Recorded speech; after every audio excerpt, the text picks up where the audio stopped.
Welcome Hi. to the first 2015 edition of On the Couch with the Temple Space. Jodie. Hello. Mark. We just watched 50 Shades of Grey. We have. We've taken ourselves to a movie. I've got lots of notes. There's going to be spoilers in this, because, so we might do an edit of non-spoilers, so if you haven't been to see it, and you plan to see it, maybe not watch this one. If you're not planning to see it, because you already think it's rubbish, then you can watch this one. Does that make sense? Yep. Don't watch it if you haven't seen it and you want to watch it. Yeah. I guess the first thing is to say where we're coming from and where our personal life journey is relating to 50 Shades of Grey and what it's about. I'll go first on that one. Shibari. If you've never heard of it, that is the Japanese art of rope bondage, which yes involves tying people up, women or men really, but in my particular case I prefer tying women up. I might edit that bit out, but no, actually what drew me to Shibari, into learning it in the first place, was seeing women suspended while tied up, but in a state of meditation. I'm a big fan of meditation. I've studied it for years. I was really intrigued by this, so that drew me to find out more, and it enlightened me to the fact that this whole side of sex, or sexuality or sexual energy, actually connects directly to a spiritual journey, a meditation journey, and that was my segue into that world, and that's probably as much as you need to know at this point. Actually, and that's why I run sessions, one-on-one sessions and couple sessions, and we explore certain areas of the sexual genre and the spiritual genre and meditation techniques and how they all intertwine, and that's something we offer from the website if you were interested to find out a little bit more. Jodie, how would you say your experiences of BDSM, that world? That world. Watching the movie and seeing 50 Shades of Grey, and spoiler alert, he has a playroom. I've had the experience of being in a playroom. My journey to that place was actually about having that experience in a playroom. It wasn't about connecting with somebody in that environment. It was actually about connecting to me as a sexual woman and my own sexuality in that space, allowing whatever came up for me. And it is quite a meditative process. It is. There are various things that happen. You're bound or you're blindfolded. So your journey is inward. It's a very inward experience. It's an exploration, maybe, would you say? Of your own self. Yes, it is actually. And I think that would be something that I would say to people: don't lose yourself in the moment of it, because it is about coming back to yourself all the time and having what's going on for you, experiencing that. Yeah. Okay, so that's our stories in very shortened form on why it's of interest to us to even discuss this film. For those of you that don't have any kind of concept of what it is about, go check it out, and then you can have your own opinion on it. Though I would say I wasn't going to go and watch it because of all the comments people have made about it, how it's power plays and it's despicably supporting that. I actually really quite enjoyed the film right up until the end. Yeah. I thought it was good, it was interesting, it was no different to 9.5 Weeks, it was just a newer version. I thought it was pretty vanilla actually as well. There wasn't that much kinky stuff in there. There was a little bit, it alluded to it, but it was very much at the shallow end of it. But what did interest me was the power plays and manipulation that everyone does in relationships. So it's nothing to do with BDSM in that issue. So a lot of people who've not even seen it but have made assumptions about it, who actually, some of them are professional sex workers or in the emotion industry, they're actually wrong. There's no big deal with 50 Shades of Grey. It's probably one of the weaker sex films I've watched. I think I agree with you. I think it's actually just highlighted what is going on in our relationships with each other and how much we actually do manipulate the situation together. And the big thing is about communication. That's what was really highlighted, because that's where they fell down, and that's what's happening in our world anyway. And also I'd just add that the manipulation is irrelevant of BDSM in that film. The Yes. manipulation is the stuff that people do, normal, everyday people do. So yeah, that was interesting. So, to some of the comments I've got written down. The whipping scene, the one right at the end. That's where I lost it with this movie. It portrays that he's a broken man. He's got all these issues that he needs to get out aggressively on her. And where I went with that movie was when she goes, I want you to show me your problem. Show it to me. I'm ready to take it. And then as soon as he does, she just turns on him, goes, you're never going to do that to me again. Does all this power play shit, and then, oh, sorry, and then leaves him. And I just thought, you bitch. And I even asked a few ladies walking out of the cinema what they thought of it, and they said exactly the same thing. So it wasn't just me thinking that, there's clearly a general consensus that. And that, I don't think she was a bitch, but I think it was manipulative. She was having a temper tantrum. After asking him to reveal and then shutting him down. She'd asked him to tell her. He said he couldn't tell her, that it was something. He tried to protect her all the way through. All the way through. And he said, I can't tell you. And she said, so show me. And then when he did, she used that against him and then gave back all of the things that he'd kind of given to her as a temper tantrum. It was a temper tantrum. And I'd like to say to the filmmaker, if he ever watched this or she ever watched this, that very last moment when he does this storm magnificent charge at the lift, and then she does this sort of I'm in control, press the button sort of thing, and it was just like, really? Is that the best you can do with a movie like that? Where's the communication? Where's the let's work this out? No, drama. They lost it for me with that film. But if you think about, if you've seen 9.5 Weeks, it ends the same way. He shows her, he shows her, he shows her who he is right through the film. She's good, she's good, she's good, and then something happens and she realises that she's lost control, and the only way that she can take back control is to just totally remove herself from the scenario. Whereas all the way through, he keeps telling her, this is who I am, this is who I am. And he shows her, this is who I am. And she's accepting of it. And I think I'm going to go out there and say this at risk, but I think this is what women do. We meet someone and we don't accept them for who they are in the first instance, or we think that we can change them to become someone else because they will love us. And I saw that in this film too. She had this perception that there's a scene where she wakes up in the morning and he's sleeping in the bed next to her. Now, he's given more of himself to her than he's ever allowed, but we build a story around that and we go, oh, this means all these things. It does mean stuff, it does. He's letting you into his world, but it doesn't then mean you're in power and it's always going to be this way. It's just what it is right now. So that was a risky one. Not at all. I think it's really valid. I mean, I wrote a post the other day on emotional terrorism, the wounded bird technique, which someone did on me recently. And, sorry, not you, I wasn't looking at you like that, but you know how it is, that's the funny thing. Yeah.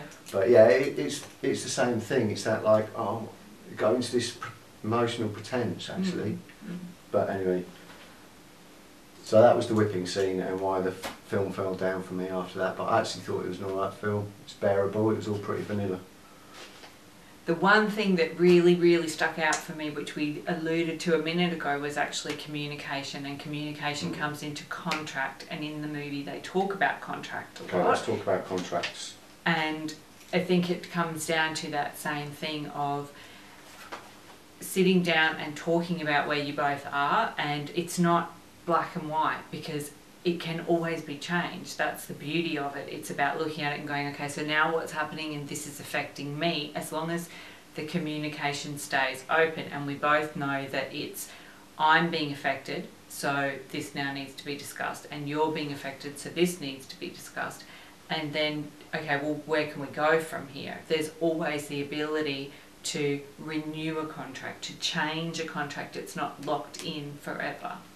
And I think I was a bit worried the film was going to make out like contracts are part of being a pervert, but actually I think it's part of becoming a real human being and actually having a proper relationship, because you've already got contracts, it's just you've not both agreed to them. And I was actually really impressed with the detail of the definition and the fact that they spent so much time actually going, okay, what do I think? This is what I want, you know, this is what I really want, and I'm not pretending. And then she gets to go, I'll sit with that for a few days, but then I'll actually come back to you with my own contracts. And so it was a really good navigation through where you're at and where someone could actually take you, which might be an amazing place. You might have fear around it, you might have to experience pain to get there, but maybe there's pleasure. You don't know because it's not somewhere you know. So there's here's the contract of what you're going to go through, what you might experience, and like you said, it can be negotiated at any point. And the other thing I felt was really important to highlight from that was, especially when you go into the playroom as a submissive, because they use dominant and submissive, which is valid in the scene. When you're the submissive, you're actually in charge. Yes. That's the thing that people don't necessarily get, because you call all the shots. You've got the safe word, the yellow, the red. As soon as you say it, if the dominant doesn't stop, that's abuse, and that's what anyone in the scene knows is the, you know, that's why you're in the scene. So it's I thought the contracts was really good, and I think more relationships, BDSM or not, should have them. And it's not about prenups to protect your bank account. No. It's about your emotion and what you want to experience and what your expectations are. Yeah, no, and I think they're totally valid, and you know, it is about getting it really refined. Like in the movie again, they showed that she kept holding off on signing the contract, which was almost a way of keeping her control over the situation. And then at some point she said, well, what about the contract? And he said, well, what's the point of it now? Because we've gone past this place, that contract was actually, you know, we've gone past here, so we now really need to rewrite the contract. Yeah, which is really true. And it's interesting something you said then, because I've just realised she actually played games. She texted him going, oh, I'm not interested now. You know, she was playing. It was manipulation. So she was enjoying the whole aspect, which I thought was fine as well. I don't mind that, because it's just going, actually this is the side of me that likes fucking with you. Sorry. This is the side of me that likes dominating you. I was about to say that. So it's when the submissive becomes the dominant, which does happen as well, because the deeper aspect of it, the truth is that the submissive is in charge and the dominant is actually the submissive. So hence contracts. Contracts, brilliant idea. That was the best bit of the film, I think. I think so. Introduced the idea. Yeah. Which is something in our one-on-one and couples work that we do, that we bring that into it, because it's so important to know where you're at, know where you stand, and communicate. Communication is everything.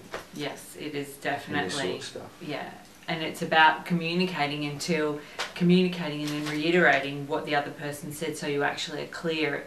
What tends to happen is someone will be talking about what they're saying, and the other person stops listening because they're telling themselves what the other, if you follow what I'm talking about. Yeah, they're starting to kind of turn it into their own thing. So it's about reiterating and saying, okay, so I heard you say this, and then that person agreeing. Yeah. No, you are. It's just quite a difficult area, because it's something I think everyone does. Yes. And you can, if you went back to your own personal sexual experiences, or the amount of times maybe where you've been thinking something and you've not said it because you've not quite known how to say it, and so you've not defined it, so you've just defaulted into something else. And I think one of the biggest problems today for people is the kind of, they drink to get through their inability to communicate barriers, because they've never learned how to communicate, and then they still don't, they probably communicate really badly, and then they tend to just let go and fall into things, and then afterwards burst into tears. There's a lot of that, and wish they'd never done it. And why does it have to be that way? And I think that's one of the good things about the kink BDSM world, is you're given the potential to not have to have that kind of drama. In fact, you can't afford to have that kind of drama because so much is at stake when you're tied up, about to be spanked or whatever's going to happen. You can't afford to just be like, oh, whatever, I just won't say anything now. It's like, so it's all about learning before you even get to that place. And it's about clarity too. Like yeah. we have, there was an experience that was recent with a client that we know that had an experience in another arena, and because there wasn't clarity and because she didn't actually know what she was getting herself into by being with this particular practitioner, she ended up having a really bad experience. And she's an experienced woman in the sex world, isn't she? She's a very experienced woman in the sex world and has done lots of things, and it was about clarity. She number one, didn't understand what she was going to because there wasn't enough communication, and she ended up getting into a place where it was really quite bad for her. And she was going there to get her heart met. And that did not happen. No, so the penis came out in session and all that kind of stuff went on, didn't it? Yes, it became very, very yeah. out of control. Out of control. It wasn't what she'd signed up for, but clearly the communication wasn't there. And there is, in a lot of the bodywork world at the moment, a lot of that going on.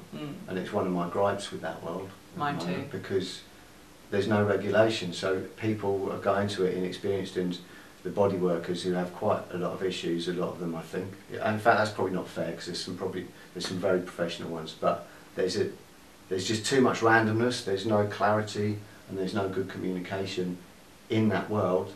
So it's a good example of clarity and communication. And another thing I'll say is contracts. It's not about the contract. No. It's about clarity.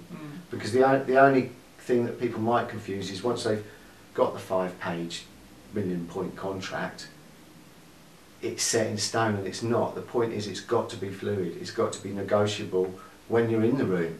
At any moment you just stop proceedings, negotiate the contract and change things, and that's not to make it so that you can get more out of the person you're trying to do something to. It's about allowing for fluidity in your emotion, or especially for women, because as we all know, it's not very easy to define what a woman feels here and it still be the same there. Yes. So it's got to be able to be flexible. So it's not really about contracts, but contracts enable you to be more clear. And the thing to remember, ladies specifically, is that you're not being difficult. Okay, we're very conditioned to believe that if we go, oh no, I've changed my mind, that someone's going to get upset. If you are... And guys use that to manipulate. Maybe they do. I'm just saying, from a woman's perspective, if you're uncomfortable or it's bringing up emotional stuff, red. Well, stop right now. This brings me to something that I had on my list. Vanilla people going to BDSM probably shouldn't. They go off the deep end. It's very easy for that to happen, and I think it's an example you're talking about there, because I think you need to go and learn about it before you do it. And that was the other thing. I had a slight issue with that film because it didn't provide any obvious learning credentials. For instance, tying someone up, you need to learn how to do that because you can cause all sorts of problems in the wrist, you can damage things. Shibari is the best way to go and do that.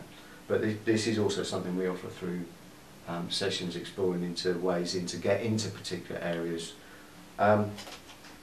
Where it did come up with that was like the colour system, red and yellow, the safe words, brilliant. That's been highlighted, and that's a really important part. And again, it's something you just don't ignore, but it's also something that you have to trust the person you're with, that they're going to adhere to it, and it's something you never stray from.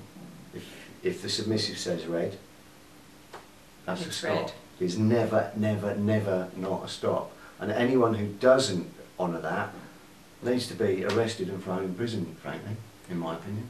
And the other... shot. I shoot them. Or castration. Yeah, cool. That's severe. Or put a bag of rats. Rats. Yeah, unleash the rats. Anyway. But even in the Shibari and BDSM world, and even in any of those kind of arenas, the thing to remember is that if you are being emotionally triggered, this isn't about you giving yourself to another person. This is actually about you having your experience. If somebody is providing that service for you, it's not about the service provider, it's your experience. So if you're emotionally being triggered by something, let yourself that's a red flag. Stop. You don't have to continue. It's actually about coming back to yourself and keep checking in with where you are in that. It's easy to lose yourself. I understand that because it's great or it's whatever's going on for you. But if it's not going where you want it to go... Even in your relationship. You know, even when you go and watch 50 Shades of Grey with your partner and you go home and you try something that you've not learned how to do at all and you end up in pain because the wrist holds too tight, or you've actually used cable ties, for God's sake, who uses cable ties really? Sure. Madness. Or if you get tied up and you don't like it, or you freak out, like that happens. I've got one tip. This I use in any shibari session, irregardless of who it is or when it is or whatever. Text buddy. It's really important. Another thing they did really stupid in that film was, as soon as you're tied up, what if the guy who tied you up has a heart attack? You're dead. You're going to starve to death in that playroom, so it's not a playroom anymore. Let alone if it's a person you don't know and you don't know whether they're going to be weird, and you've decided to go out to some kink ad in a paper to go and experience your playroom moment. But it's simple, a text buddy, and that is someone that you trust who won't be concerned that you're going for a kink session, and you text them the address you're at, and you say, if you don't hear from me in X amount of hours, 2 hours or whatever, it's a problem. And it doesn't matter if you forget, they can ring you, can't they, and you can answer and go, oh yeah, sorry, I forgot. But the point is, it's safety. And it's the first 101 rule of any of this stuff is safety. Otherwise just don't go there. And if someone doesn't honour that, then you're in the wrong place. And the other thing is, with shibari... What's that? Scissors. Oh. So that if the person is freaked out and they are tied up and they're really having a freak out, you can just cut the ropes. Well, also not pointy scissors, special nursing type scissors, because you need to be able to cut them quickly. You might be shaking because there's a panic going on. You don't want sharp scissors to stick in them. So yeah, there's loads of stuff. This is something we teach. Come onto our website. You must already be there because you're watching this. Come and talk to us, and we could teach you all about 50 Shades of Grey. Probably 150. Yeah, thousands. but it won't be grey. It'll be more exciting, really colourful. Colourful. Pink and red and all sorts of fancy things. Quite a long way. So I just want to mention the parents in that movie. Let's talk about them. Yeah, there was a lot of control going on there with those parents. I actually found that if there was any issues, like watching the movie as a movie and going, they've got some problems, it's the parents. Like, I think they could have expanded on the dad checking out Mr. Grey, because there was something there, and I just thought the dad's going to kind of have a pop, he doesn't like that guy, and then nothing came of it. I was like, oh, what a disappointment. That could have got really interesting in the dynamic. And the other one was the mum, who, oh, I can't make your graduation day, sorry, my fella's much more important than my child. And then the next phone call was, guilt trip, why didn't you care about me, and why didn't you come and do this? But at least she offered her to come and stay at the house in Georgia. But then she went to the house in Georgia, and then it was so apparent the control that the mother had over her boyfriend of, don't eat that and you're getting fat and all this kind of thing. So the mum obviously has this whole manipulation control thing going on. Yeah, with the boyfriend, and then also with the child. Oh, well, maybe the deeper layer of that is that the reason our heroine in the story had ended up in a kink world was because mum was actually a bit dominant. Well, but she was dominant herself. Passive aggressive dominant, wouldn't you say? Yes. Yeah, and yet a virgin. Yes. How old was she? And she was a virgin. Brilliant. 20-something. 20-something virgin. She had to have been 20. I've met a few. We'll leave that alone for a bit. Yeah, control and emotional manipulation. Check. Was that movie BDSM? No. It had a playroom, but may have well been full of Xboxes. Yes. There's a couple of moments in there. Probably the only bit was the spanking part at the end. Let's talk about spanking now. True. It would have kind of had some BDSM quality, but again, and I guess the fact that he dominated her and you'll be quiet, he did do that a few times. He did say put your hands over your head and don't move them. It was a bit of a cheesy. Yeah, because she moved them, wasn't he? When he was going, what was it? Yeah, baby. See you later, baby. It's a bit cheesy, that. Yeah, well, she moved her arms and there was no repercussion for that. Which, if that is true domination submissive, would have been you know, you didn't do what I've asked. That's sort of going deeper into that Dom world. But yeah, interesting. Spanking, that's been an interesting thing for me. I've actually mentioned it before in a topic somewhere, but it's there's a lot more to it than I thought before I knew about it. And spanking goes into paddles and equipment spanking, and then you go into the floggers and the things, and then you go to the deep end where the caning happens. Yeah. There's quite a few aspects to it for me. There is that. I don't quite know how to enter into this topic. You have a go for a bit. Maybe it'll help me in. Okay, so what's your take on spanking? Spanking, I think, is seen as one of those things that's a punishment. I think people think that they've done something, you know, it's about being punished, and she did talk about that in the movie a lot. So why do you want to hit me? Why do you want to punish me? And it has a pleasure and a pain side of it, but the experience of allowing yourself to go into that almost becomes, so it's very comforting. It's a very steady, it's given in certain places on the body can be very, very cathartic almost, and allows you to drop really, really deeply into yourself. That would be my experience of spanking. Is it the pain, or is it just to feel what's the aspects of it, the spanking, and why is it spanking rather than, or you know, on your knee or whatever? I think it's spanking a bit, the bottom we're talking about. Yes, we are. I think there's a repetition side of it, like so. It's the lulling you into space. Something. Yeah. There's the different equipment that's used, so hand, flogger, paddle, crop, cane. They all deliver different sensations Tense. and yes, and different strengths and stings and all of those kind of things. So it is about the pain, getting it to a certain pain threshold. But the pain, I don't think it always is with spanking. it doesn't. It's not, and it can be painful, but then that disappears quite quickly too. It can be really painful, and then you're anticipating the next one. You're looking forward to that feeling just as much. That's the thing. It's the anticipation, the kind of threat, the play of it, the tease. There's a tease bit of that. And a bit of fear. So there's this kind of adrenaline fear mix of excitement that does something, and of course that's drug releasing in your body, isn't it? So it's going to be a high of some sort. Yeah, well, look, I'll say I've experienced it.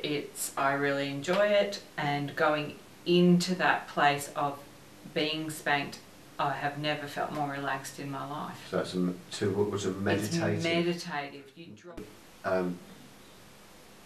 Well, actually, what I see is there's two ways to approach the BDSM world, and the reason you'd be interested in it.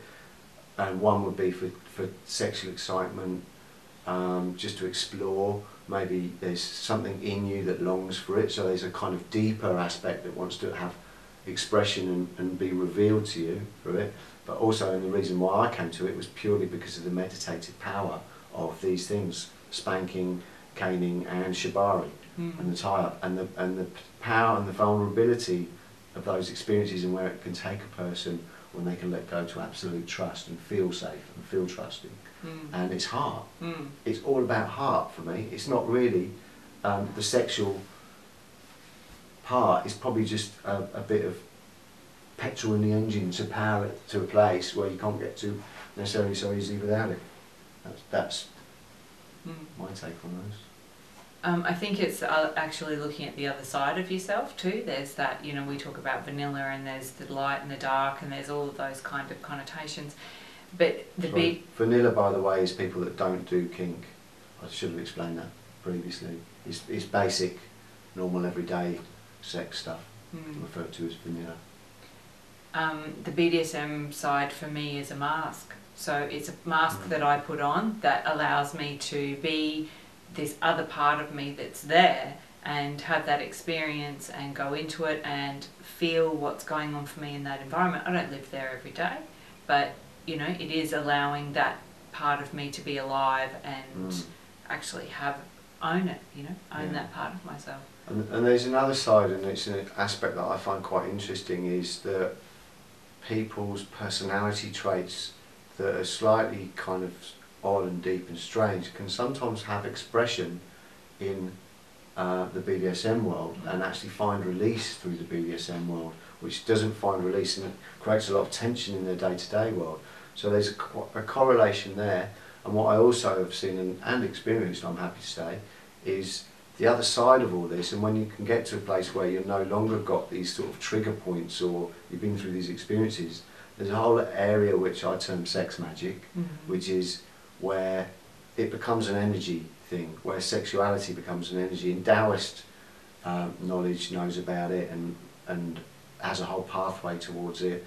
Tantra knows about it, has a whole pathway towards it. I know very few people who actually do go there, because they still have got lots of hit points and trigger points and agendas going on, even though they're selling themselves as Tantra or selling themselves as knowledges. So it's an interesting journey that anyone could take and is available to anyone. And the sticking points, I think, are what their life story is about, and that's where this all relates to your journey in life. And it's more than just sex and kink and BDSM. Yeah, well, it's about the meaning that you attach to any of it, you know, as if you've been told or thought that you were bad or wrong, or any of those things associated with it. Yeah, fear. Fear. It's what will happen if someone found out, or my experience with it is getting to a place where I thought, well, I'm actually normal. This is normal what I'm doing. It's just a part of me. It's not, I don't go to the shops doing it, but it's part of who I am. And you can get it from the shop. BDSM stuff. Yeah. Yeah, you But can. you wouldn't know what to do with it, or you might use it, but not right. Sorry, Sure. I threw you off track there. I was being Yeah. a smart ass again, wasn't I? I do that on camera. I'm trying to Just put a camera on, I become a smart ass. Yeah, no, I'm just trying to keep my brain clean for this video, because it could go lots of places, lots of things at the shops. We had to have a long chat before we started this video, because of various reasons, just what we might say and what we might not on camera. Yes. Luckily we have control of the edit at the moment. Sure, there's Anyway. lots of things at the shops you can use in BDSM, let's just go there. But Yeah. I don't go there myself in my BDSM mask, guess that's what I'm trying to say. I'd say go and watch 50 Shades of Grey. Yeah, I agree. Just lobotomise yourself just about 5 minutes before the end. Not even lobotomise yourself, just go, it's about to get a bit pony. But I think even watch the end and see what it triggers for you. True, actually it's got value. It does, because it'll make you... It's a talking point. And you'll see what's going on for you in your own world. Yeah. What you would do in that situation, who you relate to, whether you're relating to her, whether you see what we've seen. It's all opinion. Yeah. So. What I'd like to do off the back of this, and what I've realised, is I'd like us to review quite a few other sex films. I agree. And there's a few, so come back soon, because we're going to review Caligula, Story of O, 9.5 Weeks, maybe. It's kind of similar to that film we just similar, watched. actually. And Short Bus. there's another one, Short Bus, what a film. And we'll find some more for you too. Short Bus, I love that film. Anyway. There's the first 4 that we'll be talking about. Secretary. Secretary, yes. So there's quite a few we're going to do. And yeah, we offer one-on-one and couple work in exploring these areas, not necessarily going into it yourself, but more about talking it out, learning about contracts, why you need them, communication, the value of it, how to communicate. Safe words. Using safe words, the equipment, the best way to learn to use the equipment, how to get into spanking, the shibari. I actually run sessions, offer sessions in that, and it's not about anything sexual. It's about going into a meditated place, feeling vulnerable, and what comes up for you in that space. And it's about an hour-long thing. Get in contact with us on the website and we can tell you more. Just ask, you don't have to get involved. It's there. The other thing that we do offer is Tantra work, which is similar to, you may have had some experience with that, but we've had a lot of practice in our own world, and we bring a bit of a different flavour to it. It's about actually reconnecting to you. That's what our whole thing is about. So. And I think it's about bringing the heart into all these things, and it not being about getting off. Getting off comes after you've got a very well communicated, heart connected thing happening, and I think it's really hard to get there. Yeah. And I think because people will just kind of get confused, and it's the sun. Sex is like the sun. It just kind of burns them in the desert of life, and then they don't really find the oasis they were looking for. That's my analogy. Yeah, well, I think what happens, especially from a woman's perspective, is we're so conditioned to think that it's something that we need to give all the time. We give so much of ourselves, but what we're actually wanting is receiving, and that's what we're teaching. It's about the fact that it's not about becoming empty from totally giving all the time. It's actually about that becoming a circle, but you're honouring you first. Yeah. Yeah. There's a lot more we could tell you about it, but get in touch.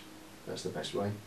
And we will also be offering an interview with Jodie that I'm going to do, which is going to be about her story of going into the playroom.